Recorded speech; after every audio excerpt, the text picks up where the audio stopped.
Dear brothers and sisters in Christ, saudara-saudara yang terkasih dalam Kristus, sekali lagi kita bersyukur kepada Tuhan karena kita masih dapat merayakan Misa Kudus walaupun kita berhadapan dengan pandemik di seluruh dunia pada saat ini.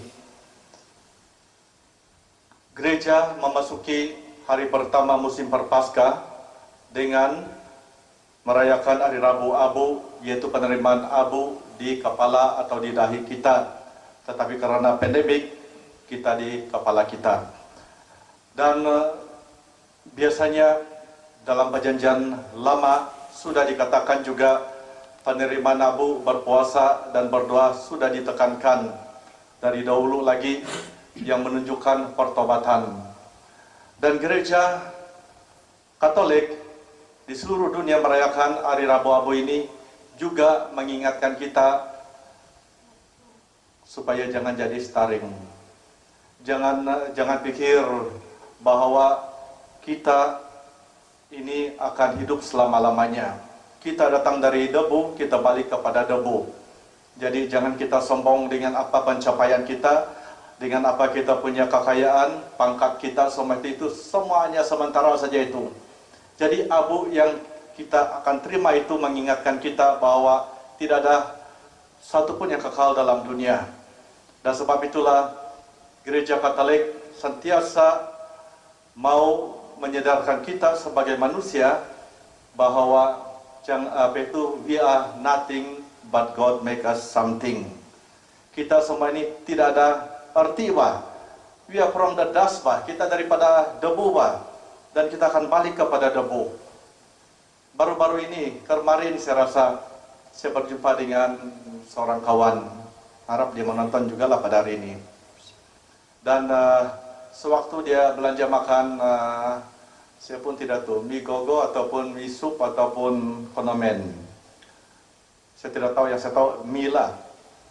Padahal dia bilang, bila saya order kopi O kan, kurang manis. Dia bilang, saya pun mau kurang manis, dia bilang.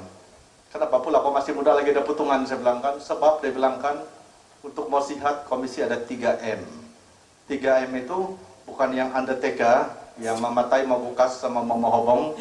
Tetapi yang 3M ini dia bilang, untuk mau sihat, jangan makan masin.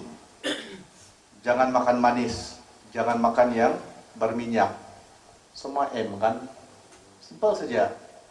Jadi musim Prapaskah Ningam juga kita mau praktik ini 3M. Tapi saya beritahu sama dia, musim Prapaskah kita praktik 3B. Yaitu, apa itu? 3B itu adalah berdoa, berpuasa, bersedekah. Dan semua ini dituntut oleh gereja pada musim Prapaskah ini supaya mau memperbaiki hubungan kita dengan Tuhan dan dengan sesama. Dalam perjanjian lama selalu pandemik, wabak-wabak itu selalu dikaitkan tentang dosa-dosa manusia. Dan sekarang kita berhadapan dengan pandemik. Dan banyak yang nabi-nabi palsu ataupun orang-orang yang pikir bahwa dia staringkan, dia kasih tahu bahwa inilah hukuman-hukuman Tuhan, sebab itulah kita ada pandemik. Tuhan tahu apa dia buat, Jadi kita jangan pandai-pandai kasih proposi yang ini adalah hukuman-hukuman, tapi karena inilah dosa manusia yang harus dipertobatkan, terutama pada saat-saat ini.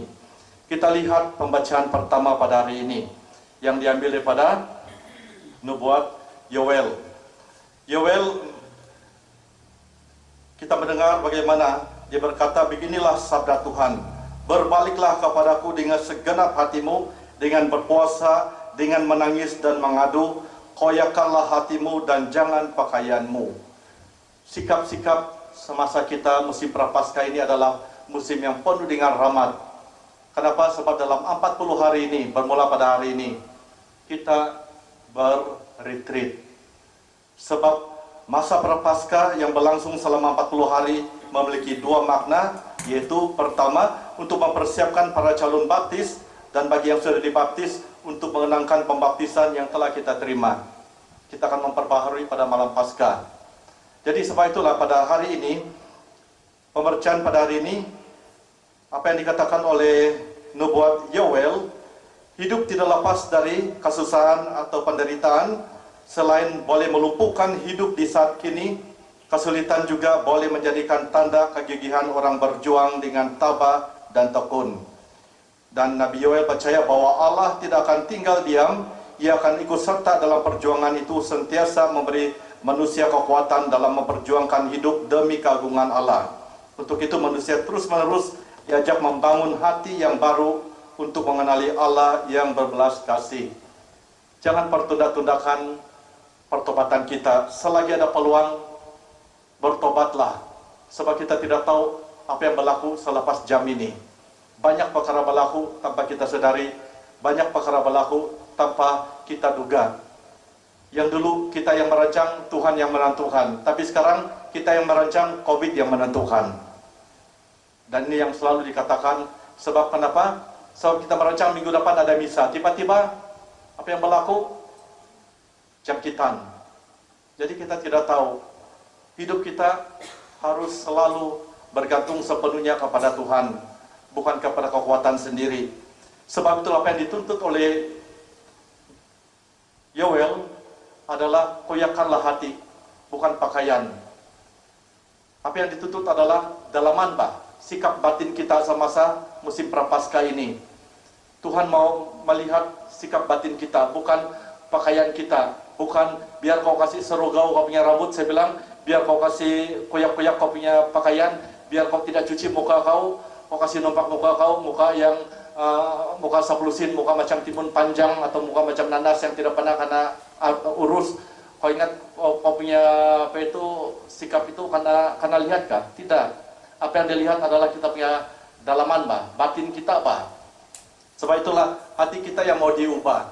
Sebab never trust the people, let them speak first, then you know what is from the heart Dan di sini kita lihat apa dia katakan di sini, koyakanlah hatimu dan jangan pakaianmu, berbaliklah kepada Tuhan Allahmu, sebab Ia pengasih dan penyayang, panjang sabar dan berlimpah kasih, setia dan Ia menyesal karena hukumannya.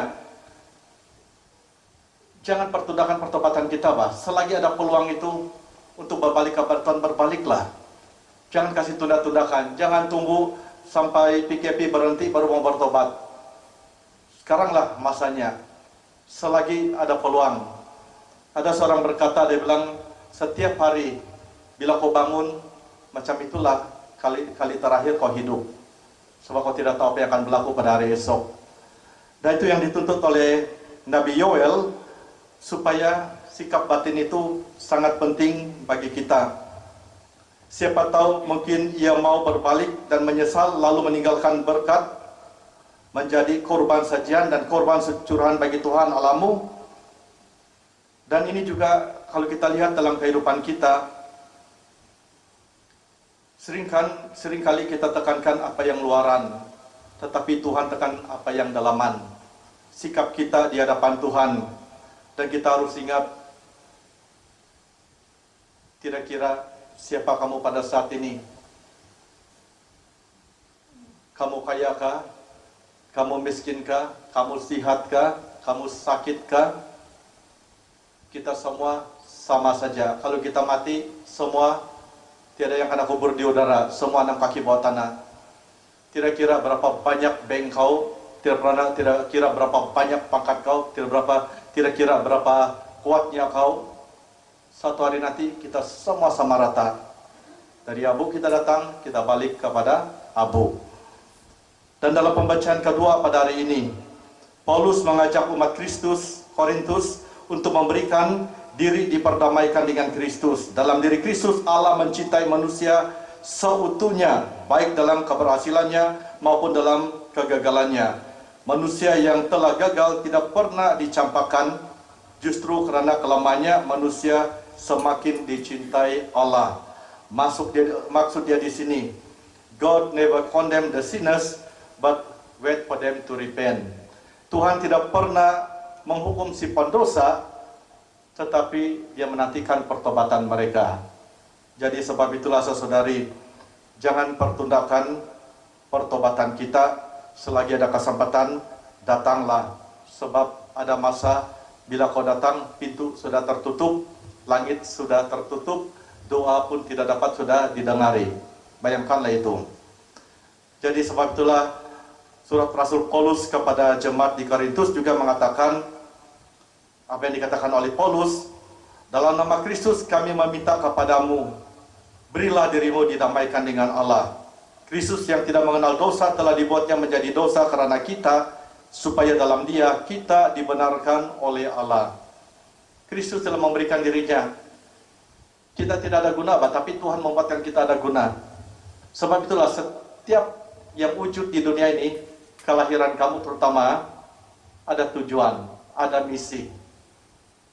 Setiap orang yang wujud di dunia ini adalah orang yang istimewa. Walaupun kadang-kadang kamu pikir diri kamu tidak seindah seperti orang lain, tetapi hidup kamu ada tujuan. Sebab kamu semua telah diperdamaikan oleh Kristus. Jangan pikirkan hidup kamu tidak ada guna, walaupun kamu tidak ada kerja pada saat ini. Jangan pikirkan hidup kamu tidak ada guna, walaupun kamu dikarantinkan pada saat ini. Jangan pikirkan diri kamu tidak ada guna, walaupun kamu gagal dalam pemeriksaan kamu. Jangan pikir bahwa kamu tidak ada guna, walaupun kamu belum dibaptis pada saat ini. Sebab kita semua telah diperdamaikan oleh Kristus. Karena dosa-dosa kita, Kristus sanggup mati untuk kita. Sebagai teman-teman sekerja, kami menasihati kamu, dia bilang Santi Paulus, supaya kamu jangan membuat sia-sia kasih karunia Allah yang telah kamu terima. Jangan sia-siakan. Sejak dari pembaptisan kita telah menerima karunia-karunia semua itu. Jangan sia-siakan itu semua.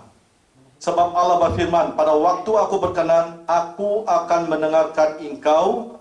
Pada hari aku menyelamatkan, aku akan menolong engkau. Camkanlah, saat inilah saat perkenan itu. Hari inilah hari penyelamatan itu. Jadi saudari, hari inilah kesempatan itu. Jangan tunggu hari esok. Hari esok belum tentu ada. Jadi sebab itu selagi ada peluang pada hari ini, inilah harinya untuk pertobatan bagi kita. Dan Injil pada hari ini, Yesus sekali lagi dia berkhotbah di atas bukit dan dia bersabda kepada murid-muridnya, hati-hatilah, dia bilang, jangan sampai melakukan kewajiban agamamu di hadapan orang supaya dilihat. Dan apa yang ditekankan oleh Nabi Yoel dalam perjanjian lama tadi, koyakanlah hatimu bukan pakaianmu.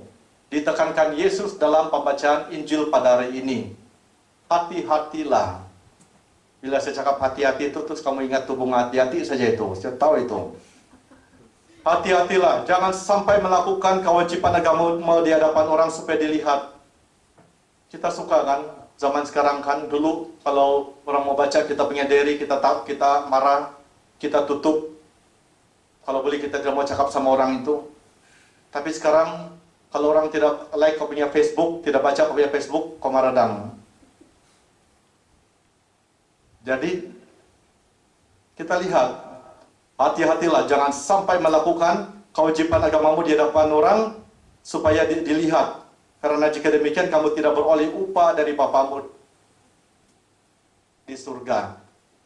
Jadi Yesus beri kita panduan. Semasa musim Prapaskah ini, Dia bagi kita 3 panduan untuk kita laksanakan dalam masa Prapaskah ini. Yaitu Dia memberikan kita 3B. Bersedekah, berdoa, berpuasa. Kita lihat apa yang dia katakan di sini. Yang pertama, jadi apabila engkau memberi sedekah, janganlah engkau mencanangkan hal itu supaya hal itu seperti yang dilakukan orang-orang munafik di rumah-rumah ibadat dan di lorong-lorong supaya dipuji orang. Jadi apabila kita memberi sesuatu, janganlah kasih masuk di Facebook, janganlah kasih masuk di newspaper semua ini. Sebab memang niatnya bagus, tetapi apa Yesus cakap di sini? Hendaklah dibilangkan sedekahmu itu diberikan dengan tersembunyi, maka Bapamu yang melihat yang tersembunyi akan membalasnya kepadamu. Bersedekah, bukan saja bersedekah dengan uang, macam kau kasih beras sama orang-orang miskin, kau kasih uang ringgit kepada orang-orang susah. Bersedekah di sini bukan semestinya mesti mau memberi barang yang harus kita beri kepada orang-orang susah. Tidak. Bersedekah ini adalah bersedekah dengan masa kau yang kau ada untuk keluarga kau. Bersedekah dengan masa kau untuk kau punya anak-anak, untuk istri kamu yang kamu selalu tinggalkan selama ini, untuk suami kamu yang selalu kamu lupa mau kasih selamat pagi, kasih betu telepon dia. Mungkin inilah masa-masa pandemik, ngam juga lah kita bersedekah, masa kita untuk keluarga kita. Sebab selepas pandemik ini, susah sudah nampak batang hidung kamu. Susah sudah nampak kamu berada di rumah, susah sudah nampak istri kamu, susah sudah nampak kamu punya suami. Mungkin suami orang sedang jumpa lah, istri orang pun sedang jumpa. Tetapi dalam keadaan-keadaan kalau bukan pandemik, susah mau jumpa. Jadi masa inilah bersedekahlah masa kamu bersama keluarga. Bersedekahlah masa kamu untuk Tuhan, untuk membaca Alkitab, mendengar firman Tuhan. Bersedekahlah masa kamu bersama-sama dengan keluarga kamu yang selama ini kamu abaikan. Bersedekah juga. Bukan semestinya bersedekah dengan uang, bersedekah dengan beras, bersedekah dengan makanan, tapi bersedekah dengan lawatan kamu. Sebab itulah selalu orang pikir, dia bilang, oh saya mau kasih derma, ada saya punya icebox second hand, saya mau kasih. Itu bukan bersedekah itu. Itu menjadikan gereja tempat pembuangan sampah. Pengalaman saya kan, banyak orang bersedekah, bagus, tetapi mereka bersedekah kan, kebanyakan, kau bayangkanlah, seluar jin, cantik tapi tidak zip, kasut cantik tapi sebelah saja. Berapun putus sudah baru kasih derma. Reality, kalau kamu tidak percaya, kamu cek di gereja-gereja yang kasih itu kan, semua itu yang bukan lagi kalau kau kasih orang miskin, itu orang miskin tambah miskin. Kau mesti cuci dulu, trika dulu, barulah itu derma, sedekah. Tapi karena kamu berkelimpahan, bikin samak di rumah, kamu kasih sedekah, itu bukan sedekah. Itu kasih jadikan gereja tong sampah.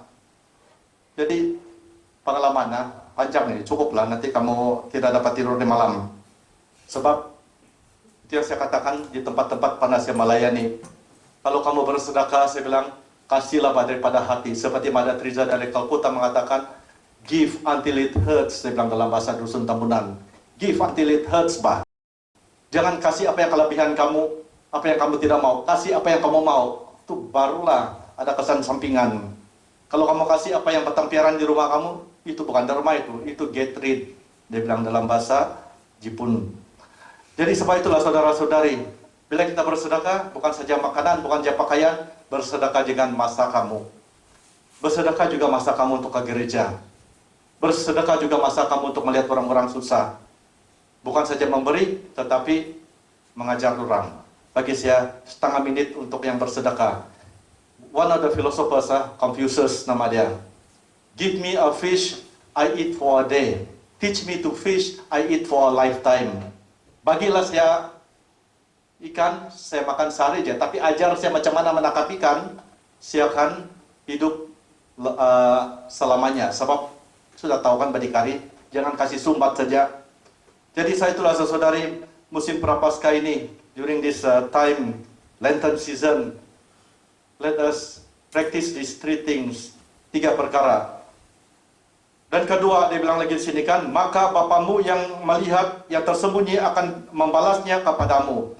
Dan bila kamu berdoa, janganlah berdoa seperti orang munafik. Mereka akan mengucapkan doanya dengan berdiri di rumah-rumah ibadat dan di tikungan-tikungan jalan raya supaya mereka dilihat orang. Bukan begitu. Bila kamu berdoa, bukan pergi berdoa berlutut sampai 4 segelit lutut kamu di depan tabernakel, sampai ayam kamu pun kamu tidak kasih makan, anjing kamu pun 2 galon, bunga kamu pun mati, tidak kena siram, terutama kamu punya keladi.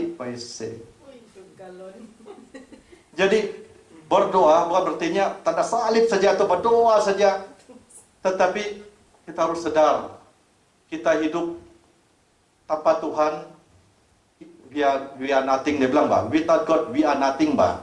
But because of God, because of God's love, that's why He make us something. Jadi berdoa, sentiasa sedar mana kamu pergi. Berdoa, kamu naik kereta pun berdoalah, bah. Bukan masuk gereja jangan mau tanda salib. Masuk kereta mau jalan supaya orang lain pun merasa selamat. Sama kadang-kadang kamu selalu main handphone buat orang tidak selamat. Jadi sebab itulah berdoalah selalu. Tapi janganlah mau kirayau, jangan kasih tunjuk-tunjuk. Bila kau pergi kedai, kau berhenti berdiri, kau buat tanda salib basah-basah supaya itu orang nampak. Tidak. Kau tahu tuh kalau orang berdoa, hidup dia ada senyuman, ada cahaya itu. So berdoa, bukan berartinya 24 jam kau berdoa, Apa yang kau buat semua adalah dalam suasana doa. Dan apabila kamu berdoa, janganlah berdoa seperti orang munafik. Mereka akan suka mengucapkan doanya dengan berdiri di rumah-rumah ibadat dan pada tikungan-tikungan jalan raya supaya mereka dilihat orang. Dan Yesus memberi nasihat kepada kita. Aku berkata kepadamu, dia bilang. Aku, perkataan aku, I am. Sebab dia adalah I am who I am, dia bilang. Kalau yang Moses tanya nama dia. Dan di sini apa dia katakan? Mereka, aku berkata kepadamu, mereka sudah mendapat upahnya. Tetapi dia bilang, please, dia bilang, jika engkau berdoa, masuklah ke dalam kamarmu, tutuplah pintu, dan berdoalah kepada Bapamu yang ada di tempat tersembunyi. Berdoalah. Dan orang yang berdoa selalu kamu lihatkan, walaupun dia tidak dapat pergi gereja, tapi karena tugas, dia dalam karita pun dia boleh berdoa, mana-mana dalam perjalanan pun dia boleh berdoa, Pak. Jadi berdoalah kepada Bapamu yang ada di tempat tersembunyi, maka Bapamu yang melihat yang tersembunyi akan membalasnya kepadamu. Sebab dia tahu kau bukan keseorangan. Dan apabila kamu berpuasa, dibilangkan, janganlah muram mukamu seperti orang munafik. Mereka mengubah air mukanya supaya orang melihat bahwa mereka sedang berpuasa. Yang ketiga, hal berpuasa. Bila kita berpuasa, jangan kasih ubah muka kamu, Bah. Jangan kasih panjang muka kamu macam timun, Bah. Jangan kasih nampak muka kamu macam berutia empat segi, Bah, yang nampak yang tidak ada kehidupan, Bah. So, show your face. Sisir rambut kamu, dia bilang, jangan kasih sarugau. Minyakilah muka kamu. Bukalah, Bah, tai mata kamu itu. Jangan kasih nampak kamu berpuasa, kamu kasih nampak muka sablusin, kasih muka nampak macam berutia empat segi, kasihlah macam tabikai bulat yang ceria. Orang tidak tahu kau berpuasa atau tidak. Sebab bila kita berpuasa, kita kelainan, Mbak, antara kita dengan Tuhan. Jangan susah. Kamu tidak berpuasa pun kamu tidak akan tangkap polis. Ini antara kita dengan Tuhan. Bomba pun tidak mau tangkap kau kalau kau tidak berpuasa. Ini antara kita dengan Tuhan. Tapi misi dengan niat yang baik. Jangan kamu berpuasa karena kamu mau diet. Itu tidak baik itu. Kamu mau berpuasa karena kamu mau belajar to let go. Belajar kasih lepas. Belajar untuk mendekatkan diri dengan Tuhan. Jadi masa Prapaskah ini berpuasa daripada mengumpat. Berpuasa daripada menghakimi. Berpuasa daripada menyakiti hati orang lain. Berpuasa daripada main game. Berpuasa daripada melihat kelemahan orang lain. Berpuasa daripada tiger. Di Prapaskah, singa boleh kasih lepas, tapi tiger kurung. Sebab itulah kalau saya tahu macam di Ranau banyak yang kaki logok, saya tidak tanda abu di sini saya tanda abu di leher. Bertobatlah selama 40 hari. Itu yang selalu terjadi. Masa tahun baru Cina, singa yang melepaskan selalu, tapi tahun ini harimau saja yang boleh dilepaskan, singa terkurung. Tapi musim Prapaskah, singa kita kasih lepas, itu harimau kita kurung. Terutama di kampung-kampung lah, macam kampung sana itu, macam yang sedang menonton yang baru masuk ikut ini live streaming. Tetapi apabila engkau berpuasa, Yesus bilangkan, minyakilah kepalamu dan cucilah mukamu supaya jangan dilihat orang bahwa engkau sedang berpuasa, melainkan hanya oleh Bapamu yang ada di tempat tersembunyi, maka Bapamu yang melihat yang tersembunyi akan membalasnya kepadamu. Tuhan melihat lebih kepada di dalam, Bah, bukan apa yang luaran, Bah. Biar kamu kasih nampak muka kamu, muka yang macam sedih, yang tidak ada kehidupan punya, yang kamu sedang berpuasa, itu tidak pakai itu sekarang. Apa yang Yesus melihat itu adalah dalam. So, dalam hari ini, kamu akan menerima abu, yang menunjukkan bahwa kita daripada debu akan balik kepada debu. Ingat, kita bukan adalah orang yang kekal selama-lamanya di dunia ini. Kita akan kembali kepada abu. Jadi jangan sombong. Jangan sombong dengan pencapaian kita. Jangan sombong dengan apa yang kita ada. Tetapi kita bersyukur Karena kita mempunyai Tuhan yang memberi pengharapan, kehidupan, dan keselamatan. Dan penerimaan abu ini, banyak keluarga tidak dapat menerima, sebab kita masih lagi dalam pandemik. Namun kamu yang berada di rumah pada saat ini, ibu bapak, ingat bila kamu memberi abu itu kepada anak-anak kamu, istri kamu, atau suami kamu, dalam dunia ini tidak ada yang kekal. Ini mengingatkan kita supaya ada pertobatan. Pertobatan dalaman, bukan luaran. Yang betul-betul kita bertobat, bukan nampak kita bagus di luar, tetapi di dalam masih lagi penuh dengan kejahatan, dosa. Jadi apa yang kita mau pada Rabu Abu ini adalah kita benar-benar mau sadar siapa kita di hadapan Tuhan. We are nothing, but God make us something. Kita tidak ada guna, tapi Tuhan menjadikan kita ada guna. Kalau Tuhan tidak memberikan kita menghembusi nafasnya ke manusia pertama itu, tanah liat itu, dia hanya tinggal bentuk seperti stasiun ataupun patung. Tapi karena dia telah menghembusi rohnya, kita mendapat kehidupan. Ingatlah, padakan dan pembantu padakan menandai di kepala kamu, bertobatlah dan percayalah pada Injil. Siapa Injil itu? Injil itu adalah Yesus Kristus. Mungkin selama ini kita kurang percaya, banyak keraguan, dan apabila kita menerima abu itu, tanya diri kita, siapa kamu di hadapan dia? Tanya diri kamu, siapa kamu sebagai ibu bapa di hadapan Tuhan dan di hadapan anak-anak kamu. Dan bagi anak-anak, tanya diri kamu, siapa kamu di hadapan bapak kamu, ibu bapak kamu, dan di hadapan Tuhan. Samailah kita memasuki musim Prapaskah ini dengan penuh rahmat, dengan penuh pengharapan, berjalan bersama-sama mengikuti Yesus dalam perjalanan penderitaan, kematian, dan kebangkitannya.